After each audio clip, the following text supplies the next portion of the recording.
Have you ever been like so strapped for cash or maybe just so incredibly short on time right before a major deadline that you genuinely felt like you couldn't think straight? Oh, absolutely. It's a very universal feeling. Right, like your brain just feels like it's wading through molasses. Yeah, making really simple decisions suddenly feels impossibly complex. Exactly. And, the research shows it's absolutely not just your imagination. No, not at all. It's a very real cognitive phenomenon. Right. So that feeling is the core of this concept called the scarcity mindset. It's this groundbreaking idea in behavioral economics showing that a lack of resources, whether that's money, time, food, actually taxes your cognitive bandwidth. Right? The mental energy you spend just, worrying about making ends meet, it leaves you with less energy to avoid mistakes or make good long-term decisions. And we're not talking about a minor distraction here. We're talking about a temporary drop in cognitive function that's roughly equivalent to losing a full night's sleep. Or about a 13-point dip in your IQ, which is massive. The scarcity itself literally hijacks your brain. Which completely reframes how we view poverty. It really does. It shows that people with fewer resources aren't, inherently worse at making decisions. They're just operating under this chronic, crushing cognitive load that wealthy people simply don't have to carry. But recently, this totally field-defining concept faced a highly public challenge. A very aggressive challenge. Yes. In 2021, this massive coordinated academic machine, a team of researchers that we'll just refer to as ODL, based on the lead authors, published a systemic empirical audit of the scarcity literature. Right. They set out to double-check the math, essentially. Exactly. They attempted to replicate 20 different scarcity studies, and they claimed a dismal 22% success rate. Which is, that's shocking. It is. They essentially broadcast to the entire scientific community that the psychology of poverty, as we understood it, just doesn't actually hold up in the lab. Yeah, an audit of that scale, claiming only 4 out of 18 significant studies replicated, that's a direct hit to the credibility of an entire discipline. Oh, for sure. It generates huge headlines, and it casts this heavy doubt on years of foundational research. So today's deep dive is going to look at the fallout of that audit, but we're not just asking if scarcity is real, we're adopting the viewpoint of the original authors. Right, the researchers whose work was actually being audited. Exactly. Heavyweights in the field like Shah, Zhao, Mullainathan, and Shafir, they fought back with this really scathing critique of how their work was audited. And it reveals a lot. It does. We're going to explore the messy reality of how science checks its own homework and why a massive coordinated academic audit can sometimes, fail spectacularly at understanding the very science it's trying to test. Because, science is supposed to be self-correcting. Replication is basically the immune system of the scientific method. But the original authors argue that in this huge rush to perform these large-scale audits, the immune system is sort of, it's attacking healthy tissue. Yeah, that's a perfect way to put it. And if we're going to look at how an audit goes wrong, we really have to start with the foundation, which is study selection. Which is where they say the audit derailed immediately. Right out of the gate. The original authors argued the ODL team fundamentally failed by including studies that had absolutely nothing to do with the chronic cognitive burden of resource scarcity. Yeah, they fell victim to what we can call the inclusion illusion. The inclusion illusion. Yeah, because if you set out to audit a specific body of literature, the absolute bare minimum requirement is establishing a strict logical rule for what actually qualifies. Right, you need parameters. Exactly. The foundational definition of scarcity here is a lack of resources negatively affecting cognitive bandwidth. Yet, the auditors included a paper on self-concept clarity. Wait, self-concept clarity, like knowing who you are? Yes, it's an exploration of self-expansion and identity. And the original authors point out that paper never even uses the word scarcity. Not once. No, it doesn't. They also included a study on luxury brand consumption. Okay, that's just wild. The word scarcity appears exactly once in that entire luxury brand paper, and only as a passing contrast to the actual topic of luxury goods. So, okay, let me unpack this. It's like trying to audit the safety of sports cars, but you decide to include minivans and a bicycle just because they all have wheels. That's exactly what it's like. Yeah. You're diluting the data with something completely unrelated and then acting shocked when you don't observe the effects you were looking for. But wait, the audit also pulled in marketing studies, right? Like research about limiting product availability, the classic act now, only 2 items left in stock. tactic. You did, yeah. Now, on paper, a limited time offer is technically scarcity, so why are the original authors so mad about that being included? Well, we have to look at the underlying psychological mechanisms.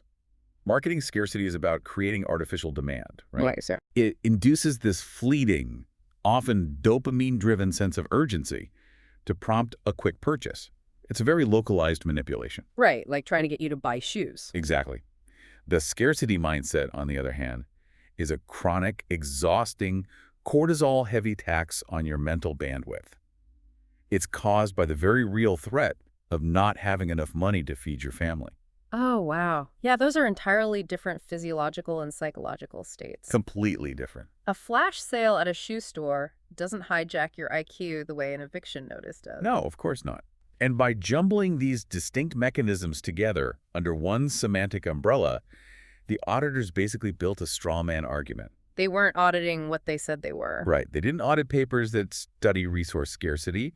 They audited a random collection of papers that happened to cite the original scarcity work, or just use the word loosely. And to make matters more confusing, the replicating team didn't even follow their own pre-registered rules for the audit. Yeah, that was a major point of contention. They claimed upfront they would only look at studies that experimentally manipulated scarcity in a controlled setting, but then they just randomly included several observational studies that simply measured baseline income. Right, comparing low-income individuals to high-income individuals in the real world. Which is completely different from a lab manipulation. There's a massive methodological chasm between experimentally inducing a feeling of scarcity in a lab and just observing static demographic data. Yeah, for sure. Changing your inclusion rules post hoc, like without detailing why certain income-based studies were pulled in while others were completely ignored, it really strips the audit of its objective rigor. Okay, so if the inclusion criteria were this haphazard, the obvious question is,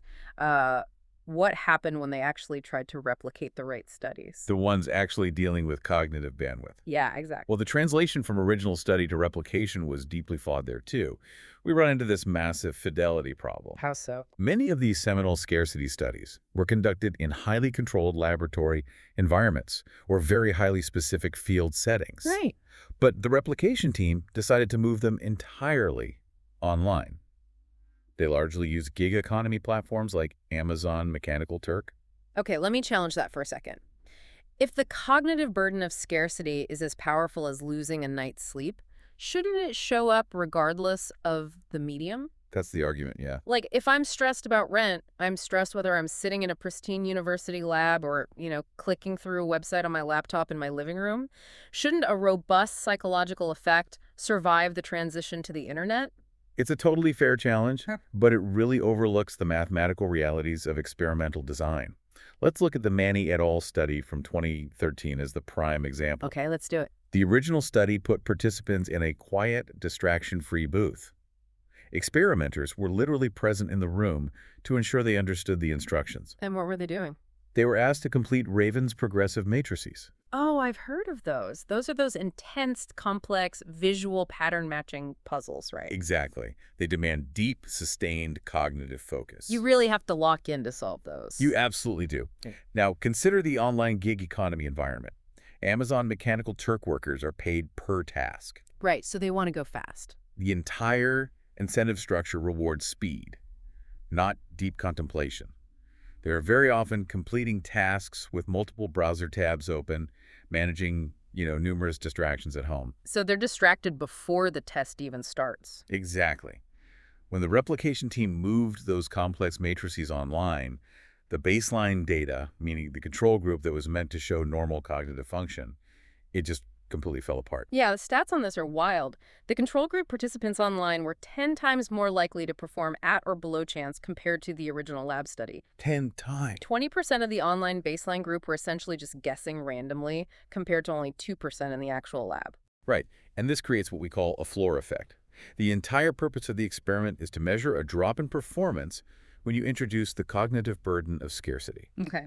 But if your participants are already performing near chance on the easy baseline test because they're so distracted by their environment, it is mathematically impossible to measure a further drop when things get harder. Because they're already at the bottom. You can't fall off the floor. You cannot fall off the floor. So the replication didn't prove that the scarcity effect is a myth. No. It proved that you can't measure subtle cognitive taxes on people who are already actively multitasking in a gig economy web browser.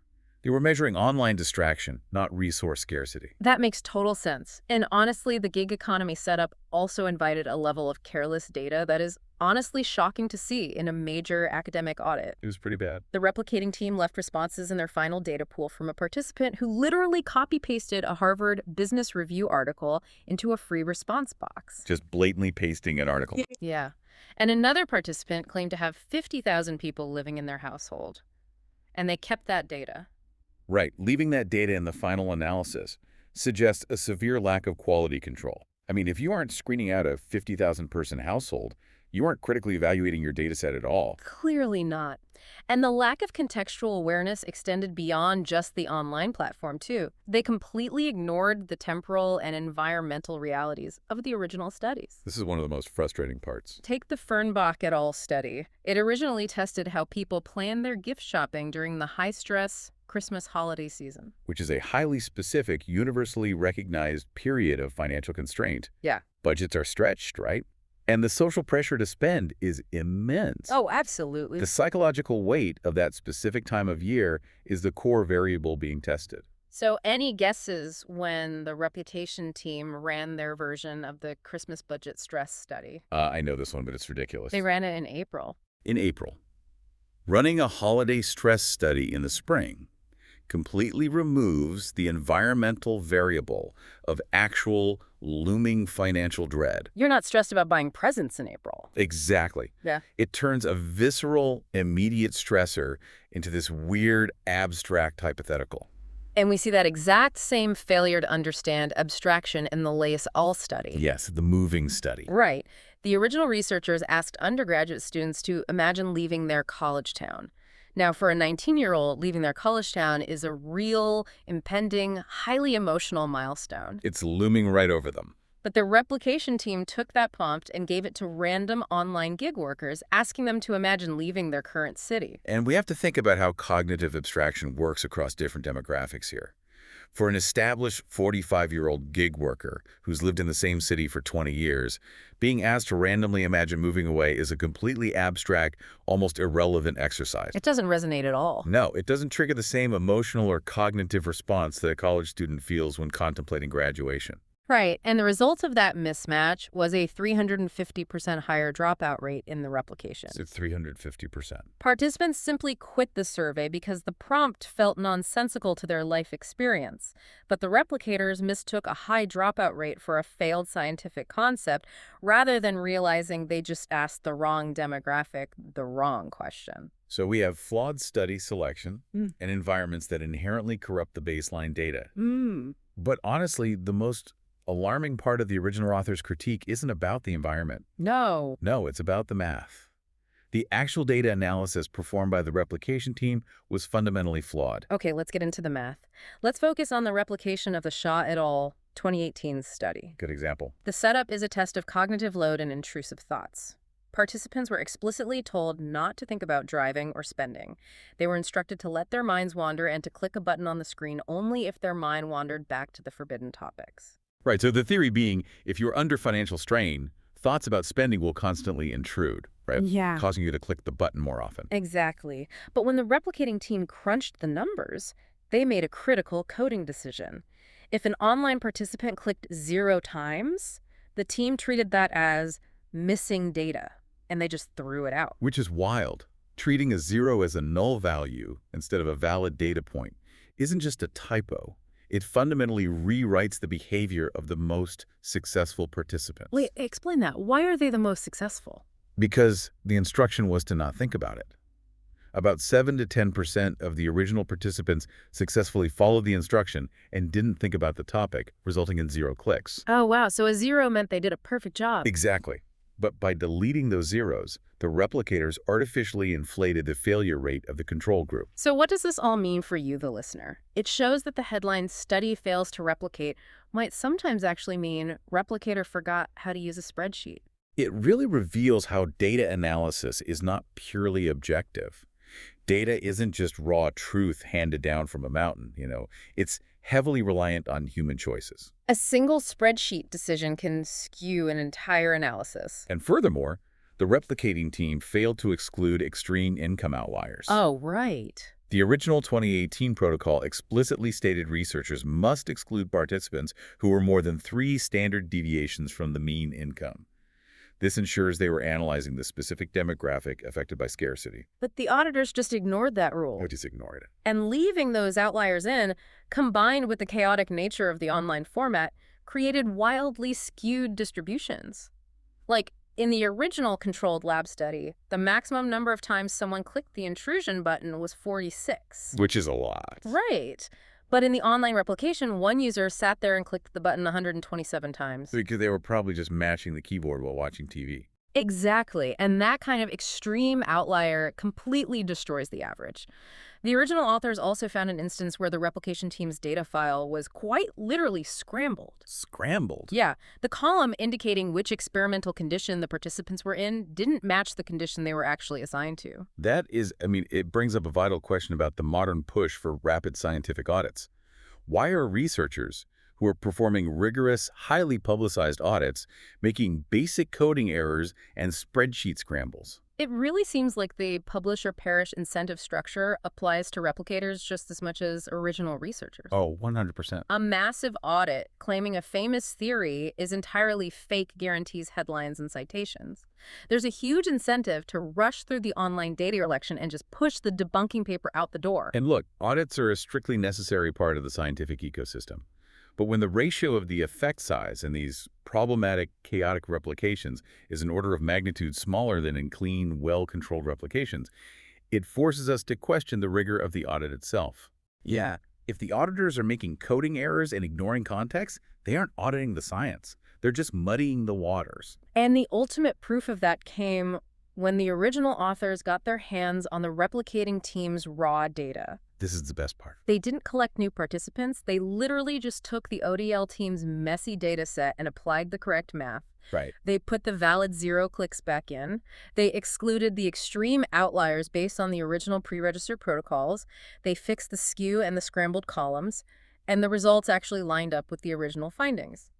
So the effect was there. The scarcity effect was there all along, hiding underneath catastrophic data management. But to their credit, the original authors didn't just publish this critique to complain about one bad audit. No, they didn't. They used this frustrating process to construct a blueprint for better science, basically outlining how we fix the replication crisis without throwing out the concept of auditing entirely. Right. They lay out strict boundaries for how audits should function going forward. First, study selection has to be airtight. Audits must adhere to well-defined criteria and actually confine themselves to the specific mechanism being tested. Which means you can't audit chronic cognitive scarcity by testing luxury brand consumption. Exactly. Second is contextual fidelity. Replications have to respect the environmental variables of the original work. Right. You can't swap a quiet laboratory for a highly distracted web browser. Or Christmas for April. Or Christmas for April. You just can't expect human psychological responses to remain identical when the environment is completely flipped. And the third rule they propose is what they call the golden rule of replication, that replicating authors should actively consult with the original authors before running the experiment. It seems so simple. They argue a simple conversation about how a software interface was set up or what demographic to target could prevent scrambled data and massive dropout rates. Right. But let me push back on this idea for a second. Shouldn't a good scientific study be like a perfect recipe? Okay, the recipe analogy. Yeah, like if the original paper is written well enough, anyone should be able to pick it up, follow the methods section blind, and bake the exact same cake. If you have to call the chef to make it work, maybe the recipe was bad to begin with. It's a really common debate, and the recipe analogy is heavily relied upon in the hard sciences like chemistry or physics. But human psychology isn't baking. How so? Well, flour and sugar react the exact same way to heat every single time. Human subjects do not. There are all these unspoken, highly nuanced environmental variables that are incredibly difficult to capture fully in a standard 500-word methods section. Like the physical presence of an experimenter in the room. Precisely. Knowing a researcher is watching you take a test fundamentally alters your focus and compliance compared to sitting in your pajamas clicking through browser tabs. Oh, totally. Collaboration between original authors and replicators doesn't mean collusion. They aren't rigging the results together.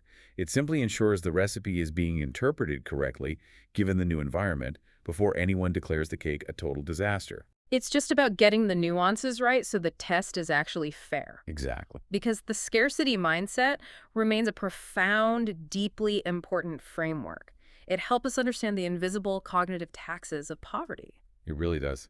It explains why people operating under intense financial strain might make choices that seem, counterproductive from the outside. But they make total sense when you realize their mental bandwidth is completely maxed out by the sheer weight of survival. Right. Replication is absolutely essential for keeping the body of scientific knowledge healthy and accurate, but this deep dive illustrates that the immune system itself can go haywire. It can attack healthy tissue. Yes. It can attack healthy tissue if the testing isn't done with extreme care, contextual fidelity, and a deep understanding of the original psychological mechanisms. It's a powerful reminder for all of you listening that behind every bold "science is broken" or famous study debunked headline, there are actual human beings arguing over data sets, environmental context, and the definition of a 50,000-person household on an online survey. Because science is a remarkably messy human process. It requires vigilance, not just from the original researchers, but from the auditors tasked with checking their work. So the next time you're scrolling through your feed and you see a massive headline claiming a foundational psychological concept has been totally debunked, pause for a second, ask yourself, did the debunkers actually test the original idea, or did they just run a completely different experiment about Christmas shopping in April?